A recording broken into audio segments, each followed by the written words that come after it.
And thank you very much for your kind introduction. And as said, my contribution today will be about the preparation of the couple embarking on IVF.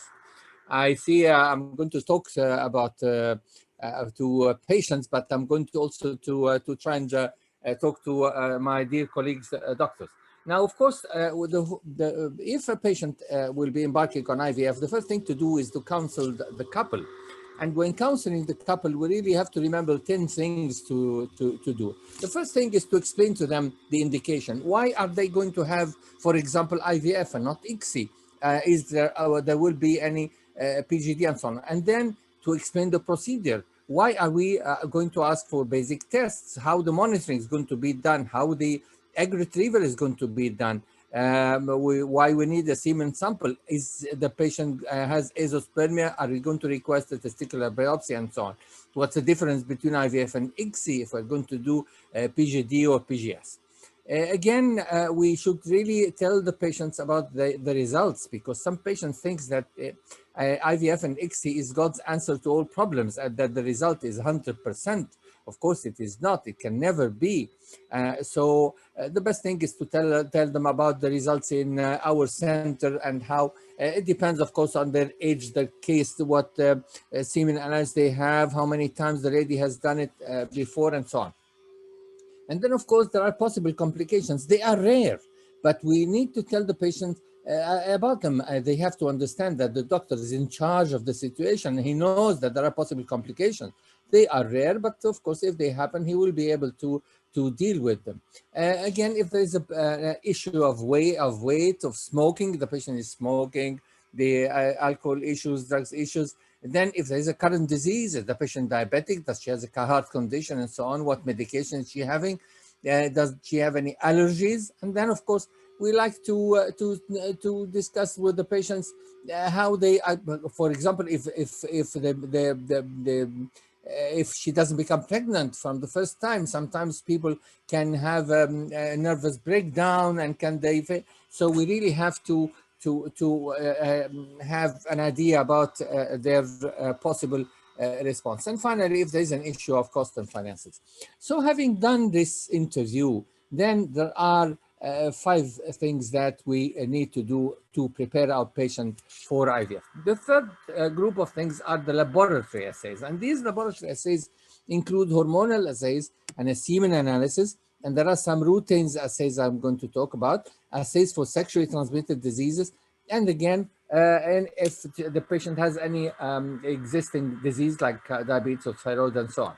So the hormones, the main hormones we really have to request are the anti-Mullerian hormone, the AMH, and the FSH. Sometimes we don't do inhibin now, we used in the past, or estradiol. So the main ones really are the ones shown in the picture here, the AMH and FSH, because they tell us about what we would expect from stimulating the patient. Is she a hyper responsive, or is she going to be a poor responder, and maybe adjust our stimulation protocol accordingly, because some patients, as you can see, are normal responders. Some of them are low responders. They will produce 3 or less oocytes, and some are high responders, particularly those with the polycystic ovary syndrome, of course, and they are liable to ovarian hyperstimulation syndrome and so on. So these tests are going to help us to predict what sort of response we are going to have. And of course, there are different algorithms, particularly the one of Lamarck and Sunkar, as you can see here. Depending on the level of AMH, we will decide on our protocol. If it is an average response between 5 and 15, for example, we will go for the agonist protocol and give 3 ampoules, 235 a day. If we expect a high response, maybe we will diminish the dose, give 2 ampoules only, 150, and then go for the antagonist protocol. If we expect a low response, then a poor response, then we would increase the dose, for example, to 4 ampoules a day, and then go for the antagonist protocol again. And if it is going to be a very poor response, then we would go for the natural response or the natural cycle, the modified natural cycle. There is no point of losing money if the response is going to be poor anyway. And this is one of the nomograms by Lamarck. So if we know the age, if we know the AMH, and we know the FSH, we can decide the starting dose, as you can see. The second test we ask for is the semen analysis.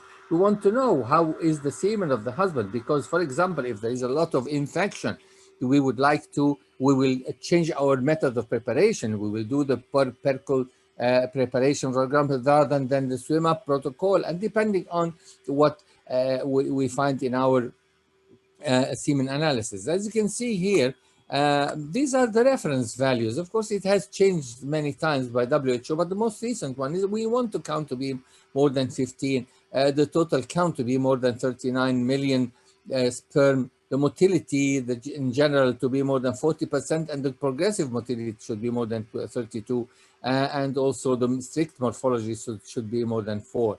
Because if this is the case, maybe we can go then for IVF rather than ICSI. But if we think that the semen analysis is not very good, we should go for ICSI from the beginning. Sometimes if we think this is unexplained infertility, we would split our oocytes into two groups. One of them we will do the IVF and the other one we will do the ICSI.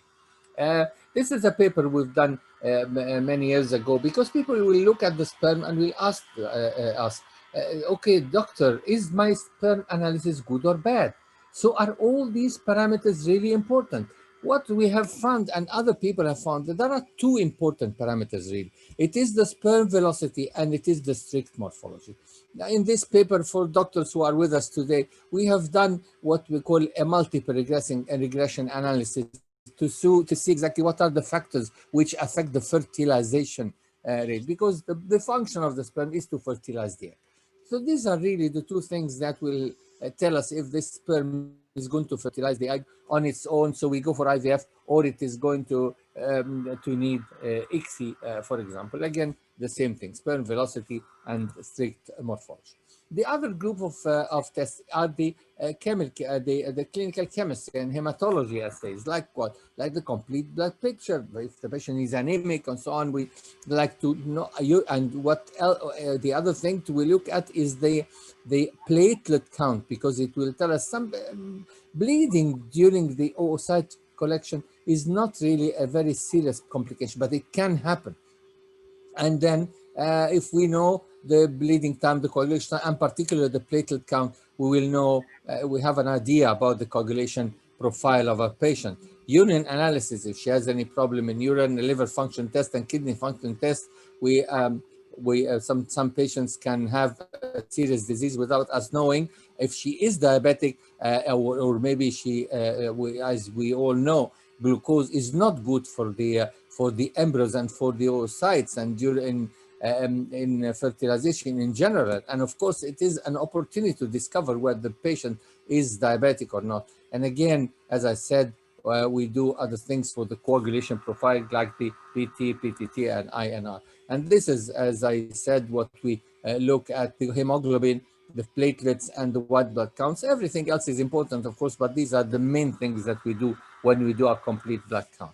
And this is the urine analysis, as I said, to see if there is any glucose or any protein or any infection which is present there, although everything else, as I said, is also important. Liver function test, the ALT and AST, to see if the patient has any problem in that matter. You know that progesterone is metabolized in the liver, so we really usually, of course, we would know from the beginning, and the patient will tell us if she has any liver problem. But always we can always discover things that have not been discovered before. Kidney function test, of course, we look at the urea and creatinine, and as I said, glucose, whether to see if the patient is diabetic or pre-diabetic, and if she would need anything. And then, as I said, the coagulation profile, the PT, the PTT, and the INR, besides the platelet count that I talked about. Again, the other group of assays are the assays for sexually transmitted diseases. And why do we do this? First of all, to treat the patient if she doesn't know, protect her partner, but also to protect our staff, and more importantly, to prevent contamination in the laboratory, particularly if we're going to do cryopreservation. We don't want to put in the cryopreservation tank samples which are affected by HIV, for example, AIDS or hepatitis C, and so on. We don't know, it may affect the whole group of cryopreserved samples. And again, for medical legal purposes, we don't want the patient to come after that and say, well, I didn't have hepatitis C, but after I did your oocyte collection, I got hepatitis C. So we really want to make sure and to see if the patient has HIV, hepatitis C, and hepatitis B. And there is this small test which also includes syphilis. And of course, if we have one line, this means that it is negative, because here it is, this is negative and this is positive. But if we don't have any line, it means that this result is invalid. This the gadget itself will be expired, for example. So either we get one line which is non-reactive, or two lines is reactive. Now, this is only a screening test. If it is negative, it is negative. But if it is positive, we don't need to rush to conclusions. We have to do a confirmatory test, and this applies to hepatitis B and hepatitis C and HIV. I'm not going to go to much details, but just to understand, because people sometimes, when they get the first result positive, they think that this is a confirmatory test. No, it is not. It's only a screening test, and this is also for syphilis. And I'm not going to go into the details, but if it is negative, it is negative. If it is positive, we have to confirm, because on many occasions it is only, it is not really the case. Then if the patient has any disease in the existing disease, like diabetes mellitus, for example, we want to see if it is well controlled or not, if she will need to increase insulin, diminish insulin, so on, and if she has any thyroid disease, or if she's on any medication. So the first group of things to do are these laboratory tests. The second thing is to take a swab from the cervix. And we take a swab from the cervix. The question is infection in the cervix going to affect our results? And the short answer is yes. This is a meta-analysis we did many years ago, and we discovered that if patients have an infection, yes, they are going to be they have lower results, and therefore we can do the culture and sensitivity and give the appropriate antibiotic. The third thing to do is the ultrasound evaluation. So we do an ultrasound, and what do we do in the ultrasound? There are many things to look at by ultrasound. The first thing is to look if there is any anomalies. And the best way to see the anomalies is by 3-dimensional, 4-dimensional ultrasound. As you can see, this is a normal ultrasound, but is a bicornuate uterus. We can have a septum and so on. And the only way to differentiate between a septum and a bicornuate uterus is really the best way is the 4D ultrasound, as we all know. So that's the first thing, to look for anomalies. The other thing is to look for the position of the uterus. Is it anteverted? Is it retroverted? Is it axial, and so on? And this, of course, is important for us when we do our embryo transfer. I will leave this to Professor Allahbadia. He's the expert on embryo transfer. But also, as you can see here, the uterus can be anteverted or can be retroverted, and this is important to know during embryo transfer. And also, during the ultrasound, we would like to measure the dimensions, because this again will help us during our embryo transfer. As you can see here, the outer sheath, the inner sheath, and so on. As you probably know also, we don't like to push our embryos to the very end. We like to stay at least 1 centimeter, preferably 1.5 centimeters, 2 centimeters away from the fundus. This is why it's important to have the dimensions of the uterus. The other thing is to see this angle. This angle, in our experience, this angle is very important. The problem which happens during embryo transfer is that we are stuck at this angle. Some people, and we've done this work many years ago and published in Human Reproduction, and as you can see, some patients have a straight uterus. Some of them have a small angle here, the uterocervical angle. Some of them have a bigger angle, and some of them have a very obtuse angle. And then our catheter can be stuck here, and therefore we will adjust our catheter according to this angle, as we published in this paper published many years ago. The other thing with ultrasound is to look at the follicle count. As I said, the follicle count should be done at the beginning of the cycle, on day 2, 3, for at the beginning of the cycle. And we count these small follicles between 2 and 9 millimeters and see how many we have. Normally, we would like to have anything more than 5. If it is between 5 and 15, that's well and good. If it's more than 15, we expect a hyper response. This patient is liable to have hyperstimulation, and this patient is liable to be a poor responder. She will be a poor responder if this is the case. The other thing to do with ultrasound is to measure the ovarian volume. Again, the ovarian volume can tell us, can give us an idea about the response of the patient. If it is a small ovary, the response is usually poor, but if it is a large ovary, we could expect ovarian hyperstimulation syndrome. It is one of the criteria, if we remember, of polycystic ovary syndrome, according to the Rotterdam criteria. One of the criteria, it's either to have more than 9 small oocytes or to have a large ovarian volume more than 10 cubic centimeters. The other thing is to study the endometrial cavity with ultrasound, particularly with the 4D ultrasound. We can have polyps, for example, which we were not seen before. So in which case, if we have already started stimulation, then we can freeze our embryos and then do our hysteroscopy and remove any polyps, any synechia, or any intrauterine fluid from the uterine cavity before bringing the patient back and putting back the embryos. And this can be seen, of course, by 4D ultrasound. As you can see here, there's a polyp here, we can see clearly here. But we can also do this with the 2D ultrasound with using sonography. So we inject this fluid. It's high COSY, or maybe sometimes we can do this with saline and with some froth in it. And then we can see that there is a polyp here inside the uterus, which needs to be removed before doing our embryo transfer. The other thing, the synechia here, can you see? We can see it here with this 3D, 4D ultrasound. Of course, they are better seen with hysterosalpingography, as you can see here. We have here the ovary sticking there and so on. Of course, we will not do this during a stimulation cycle, but if we are going to expect synechia, we should have expected it before, of course, but sometimes we have, we discover things, surprises. So in this case, we can stop our postpone our cycle and solve the problem beforehand.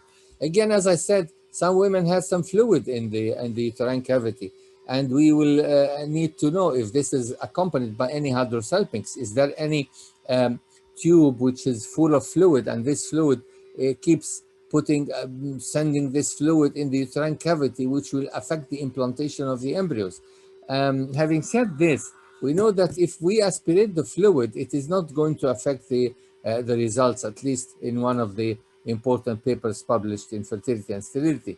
So we can always remove the fluid if we have too much fluid seen. Another thing to do are to see by ultrasound are the fibroids. Sometimes we have fibroids. You can see here by 4D ultrasound, we have this as the uterine cavity, and we have a fibroid here. And here we have another fibroid here, and so on. And the accepted wisdom is that if the fibroid is inside the uterine cavity, it has to be removed. Otherwise, it will affect implantation. So this is the FRCOG classification for doctors. They know this. The 0 and 1 need to be removed, easily by hysteroscope, operative hysteroscopy. And while number 6, number 7 are really away, the subserous ones do not affect the implantation. We don't need to do anything for them.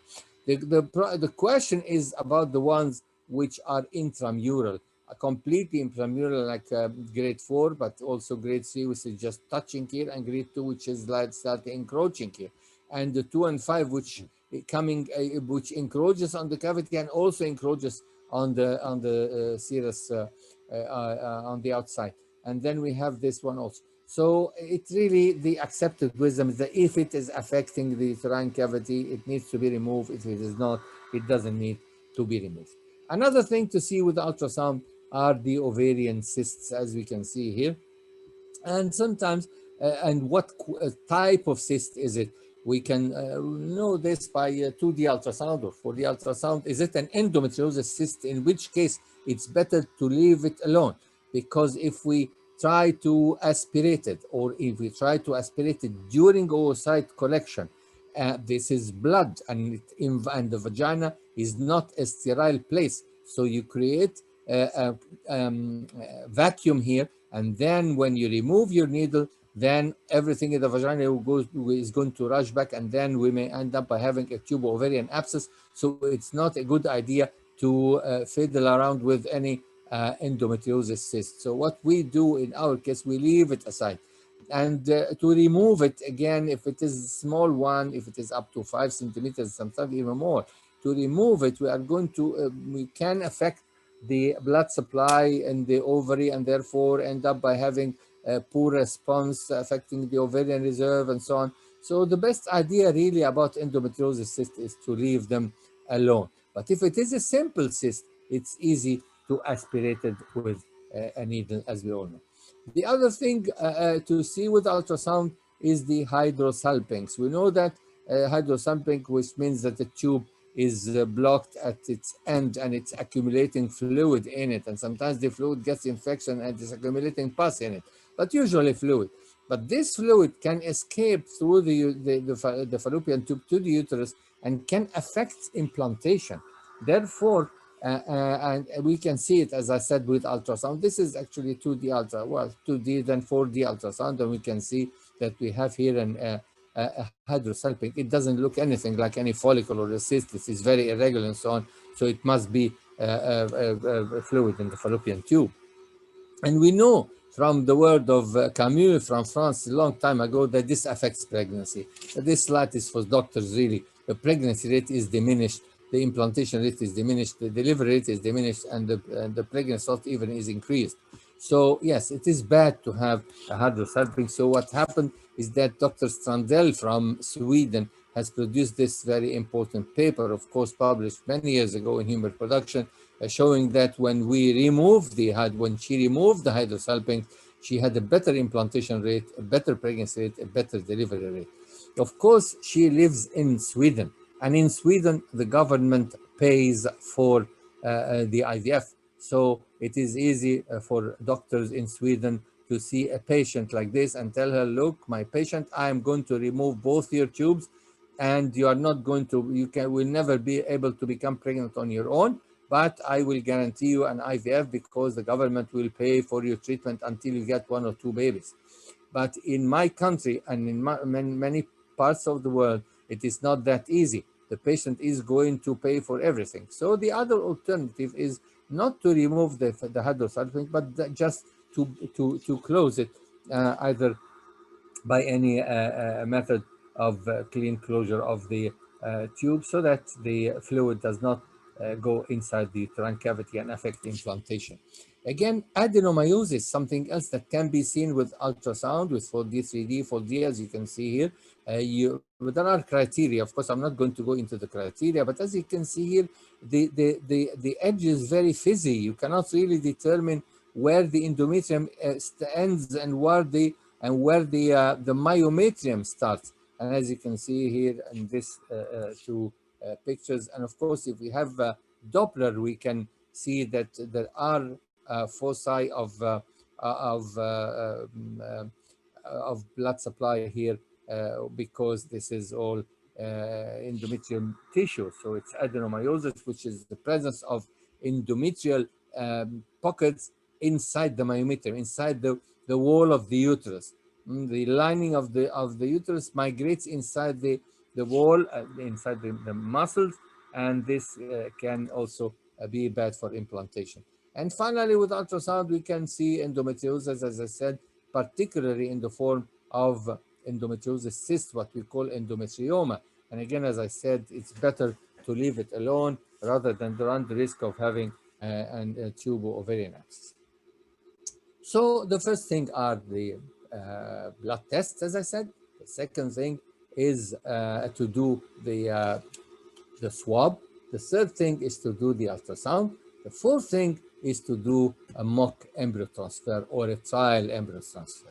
Well, some people do it, some people don't do it.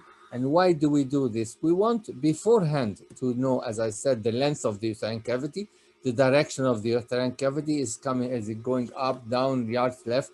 Evaluate the uterocervical angle, as I said, to choose the most suitable catheter, to discover any difficulty during embryo transfer and be prepared for it, the ease of transfer, as I say, and the necessity of instrumentation. Maybe we need to hold the cervix with a Sallam and so on. And usually when we do this mock transfer, we have this diagram. So we will mark here, we will say, well, when I go and do the embryo transfer, I really should try and get my catheter this way or that way or this way. This is front view and this is a side view. Is my uterus anteverted or retroverted? Is it tilted to the back, tilted to the front? So this will help us. And if we can have this in the papers of the patient in the to use during the time of embryo transfer. I'll leave also this for Professor Allahbadia to elaborate on it, but in short, there are different sorts of catheters, and most of them you can tilt them according to the direction of the uterus, as I said before. And finally, hysteroscopy. Why did I say sometimes we don't do it? Because there are studies showing that yes, you can examine your patient, do a mock embryo transfer, discover that the uterus is anteverted, and then when you come to the real thing during the actual embryo transfer, you discover that the embryo has changed position.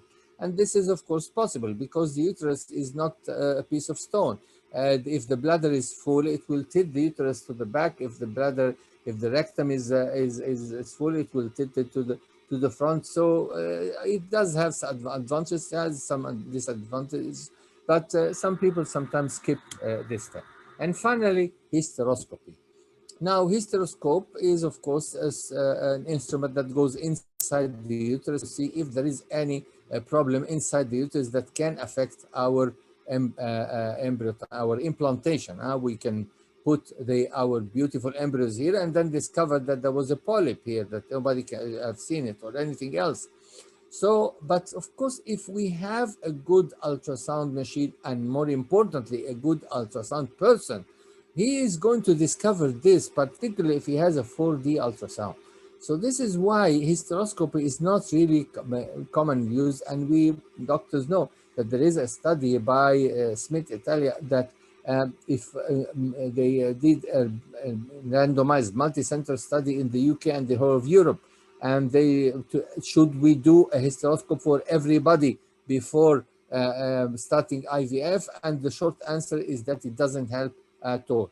So to do a hysteroscope for everybody is not really a scientific idea. It is not backed by science. But if we suspect something by ultrasound, of course, if we see by ultrasound there is a polyp, we have to remove it. We remove it by hysteroscopy. We will do the hysteroscope and confirm and remove, either to confirm the region or to remove the region which we think is going to interfere with implantation. And these are some of the things we can see that adhesions, polyps, as we said, some mucous fibroid, endometritis, inflammation inside, unicornate uterus, uterine septum, adenomyosis, and osseous metaplasia, great things. But this is how the hysteroscopy I'm not going to do. But as I said, should we do 4D ultrasound or should we certainly should do ultrasound beforehand. And of course, we have a good ultrasound, 4D ultrasound, to have a good ultrasonographist who can show us things properly with 4D ultrasound. So there is no need to do hysteroscopy. So in conclusion, ladies and gentlemen, and dear colleagues, preparing the couple embarking IVF should include 6 things. First, proper counseling. Secondly, laboratory tests, and I spoke about them, the blood test, the semen test, the other tests. Thirdly, cervical mucus swab to see if there is any infection, culture insensitivity, and give the proper antibiotic. Fourthly, a good ultrasound machine, preferably 3D, 4D, to look at all these things, position, fibroids, study of the cavity, and so on. Number 5, to do a mock embryo transfer if you think that this is of value in your particular patient. And number 6, to do hysteroscopy only in selected cases. And with this, I come to the end of this presentation, and I would like to thank you very much for your attention. Mr. Singh. Thank you, Dr. Hassan. Thank you for the insightful talk. And Sashikal, Dr. Gautam, very warm welcome. Sashikal. 1 second.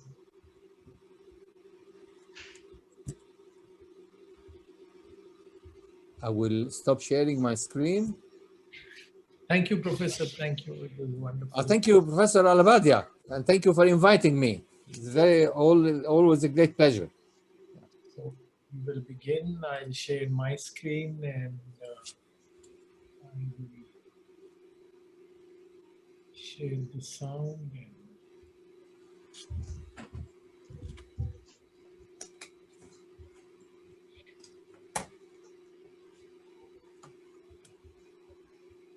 So my talk today is optimizing embryo transfers, and this talk can be given both for clinicians or doctors and also for patients. So this time this webinar is for patients. So we're going to not get into the details and technical minutiae. It'll be an overview. You had an overview from Professor Hassan Sallam.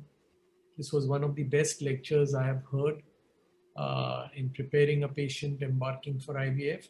So I will also try to simplify my presentation, optimizing embryo transfers. So as you have to understand that the first IVF baby was born in 1978.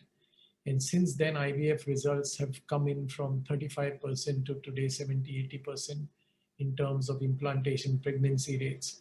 Because of tremendous efforts in improving individualized stimulation protocols with newer medications, newer cutting-edge lab techniques, culture conditions, you have state-of-the-art incubators where the babies are grown, the embryos are grown to get better quality embryos. Freezing technology. Today we can freeze eggs, sperms, embryos, and get back 100%. However, little attention has been focused on what I believe to be the rate-limiting step of IVF. Really, the rate-limiting step means where IVF success can really go down. You can have wonderful stimulation protocol, a wonderful laboratory technique, culture conditions which give rise to wonderful blastocysts. But if the person, the pilot driving the plane, the person putting in the embryo does not know how to do a proper embryo transfer, you will have no pregnancy, and all of these advances come to a naught. So it is still the human being behind the technology which is the most important person today. So there are many things in embryo transfer practice which are important, but in simple language, one should be as gentle as possible and try not to touch the top of the uterus with the catheter. This is as simple as we can explain this. So what are really the variables that influence the success of embryo transfer? Number one, there should be no blood. If you finish doing an embryo transfer and you have blood or mucus inside or outside the catheter, you're gone. The catheter use should be the softest possible catheter. One should not touch the top of the uterine cavity. Today we are doing embryo transfers lower and lower down in the uterine cavity. The others are technical things, but the most important is the training of the person who is doing the embryo transfer. And it doesn't matter whether you have a 10-minute, 15-minute rest. Today there have been trials that have been conducted, randomized controlled trials that say only a minimum 15-minute bed rest is really essential. A trial transfer is very important just before the real embryo transfer. And in the last 15 years, the single most important pillar of embryo transfer is ultrasound guided embryo transfers. The procedure is easy, always easy in 95% of cases, but the difference between a good person and an inexperienced person is the remaining 5% difficult cases. So what are the difficulties that patient can encounter?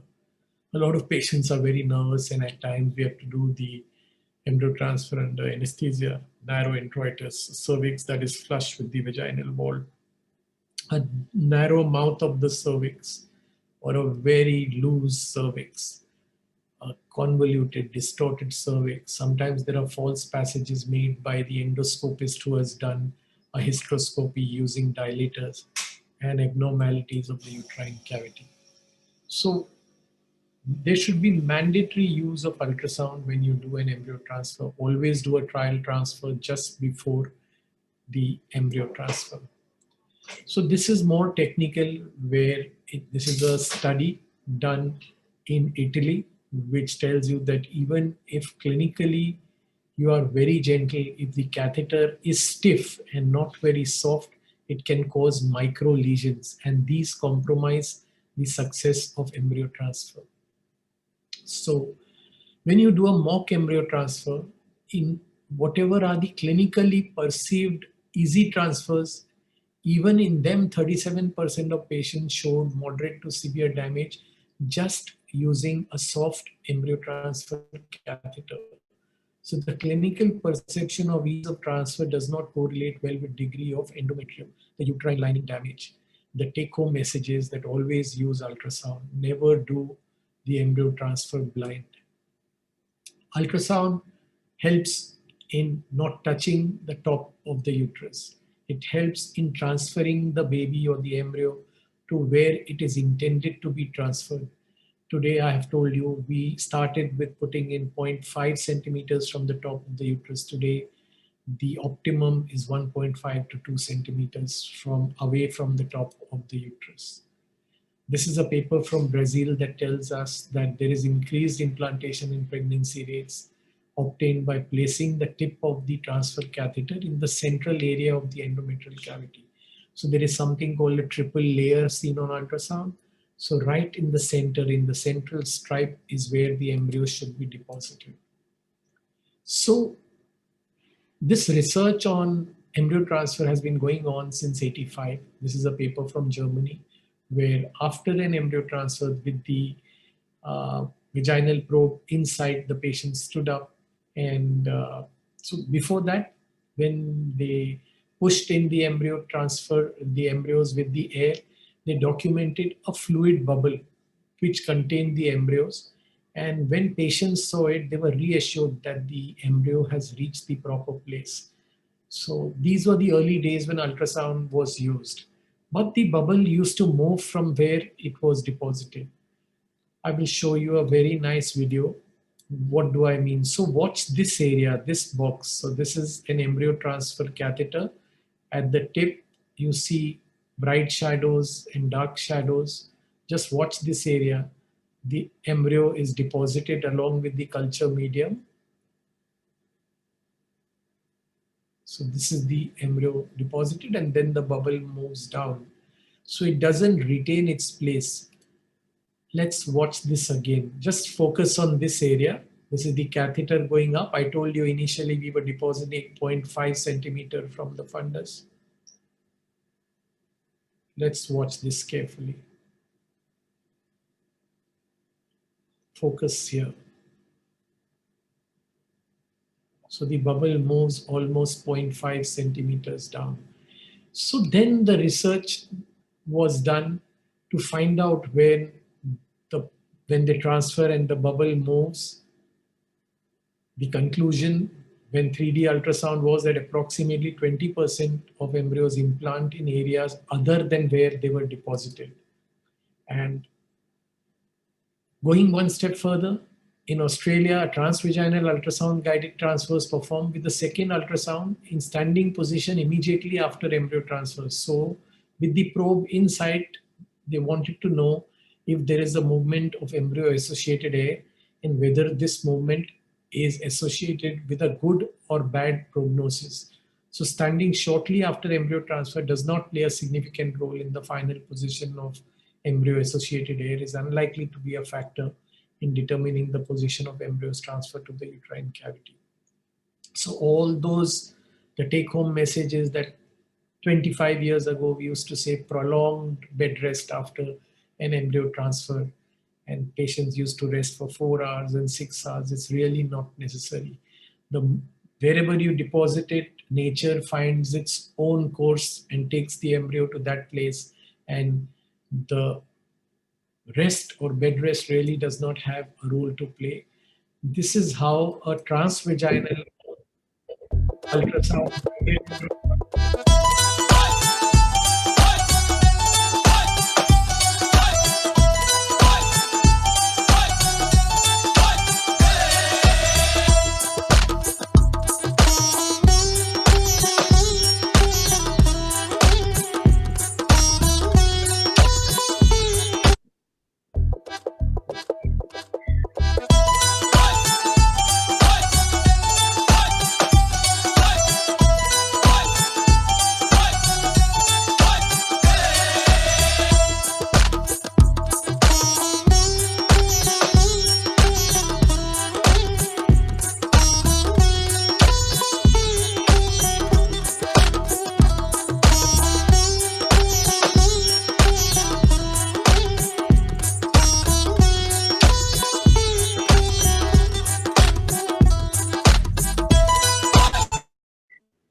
This was mainly for doctors to teach them how we can use vaginal ultrasound to do embryo transfers, and whether one should wait or withdraw the catheter immediately after an embryo transfer. So studies from Spain and other places like Japan have told us that there is no difference in pregnancy rates whether you wait for some time after depositing the embryos or pull out the catheter straight away. SureView catheter came and changed the way we practice embryo transfer. It's an ultrasonic. You can see the entire length of the catheter using ultrasound. And this combines all the benefits of the classic Wallace catheter with the unique opportunity to view the entire length of the catheter. So I will show you a clip. Just watch it. You are not doctors, but just watch it, how simple it is. Or even for the patient undergoing embryo transfer, she gets a lot of sense of relief seeing the entire procedure and her precious embryo being deposited in the place where it was intended to be. So watch this area at the top of the uterus. You will see the catheter coming in. So the catheter comes in. It's a radio opaque catheter on ultrasound, so easily seen. And then 1.5 centimeters from the fundus, you deposit it. This is the embryo flash or the air bubble, and you remove the catheter. So this is how an ideal embryo transfer is done. And now this is the same clip. I think doctors are not in here. So transvaginal sonography guided embryo transfers using the SureView catheter, but let's skip this. This is a film that tells you about transabdominal ultrasound.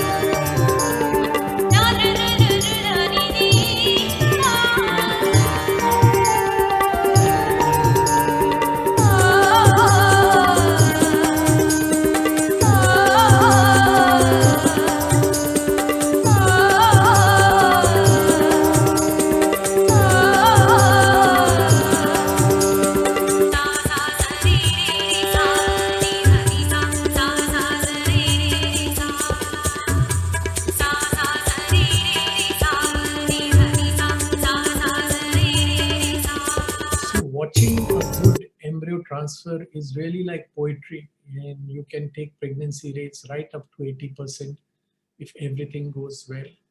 And fluid within the endometrial cavity just before embryo transfer is discovered. Initially, we were scared about this fluid, but later on, we knew that we could easily remove the fluid just before the embryo transfer and have no loss of pregnancy rates.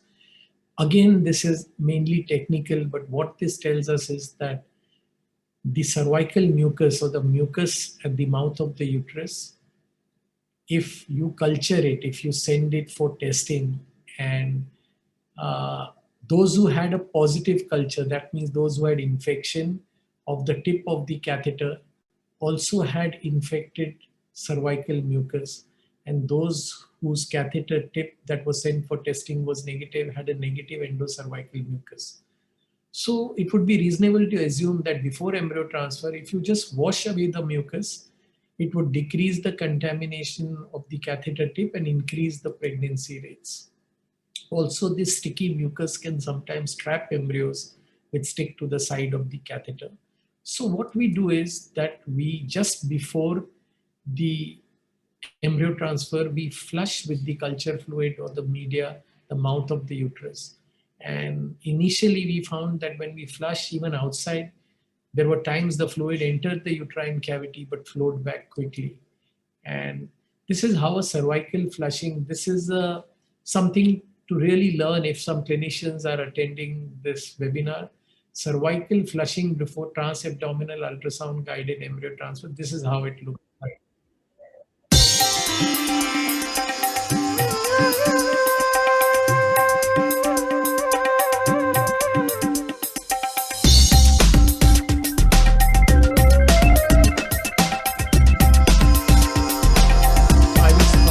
This is cervix is here out.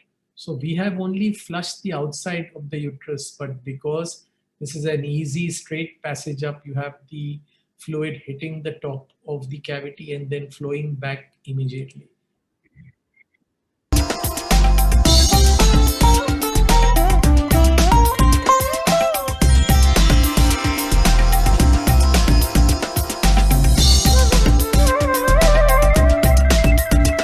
So 60-second interval, we use the catheter and immediately do an embryo transfer.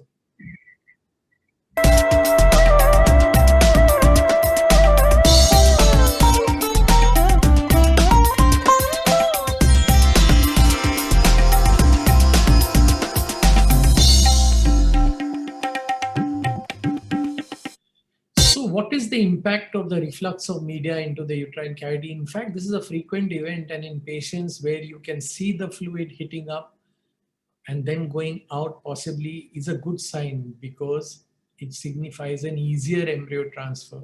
And over years, we have found out that when we use this method of lavaging the outside of the uterus, you get much higher pregnancy rates.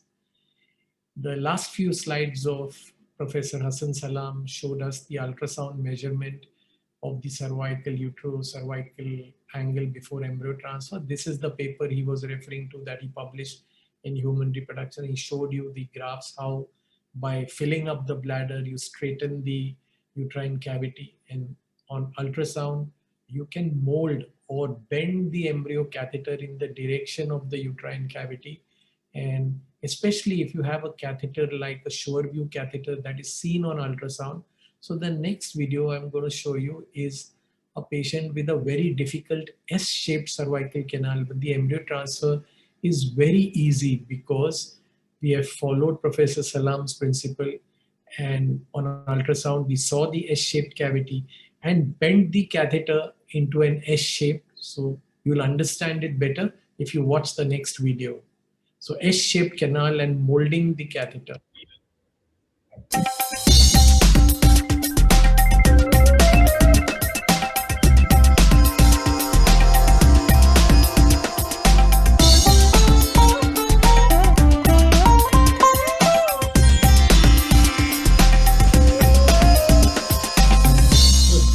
Transfer which blindly if done would have resulted in blood all around becomes very easy if the canal is seen before and the catheter is molded according to the angle of the uterus. Thank you for a very patient hearing.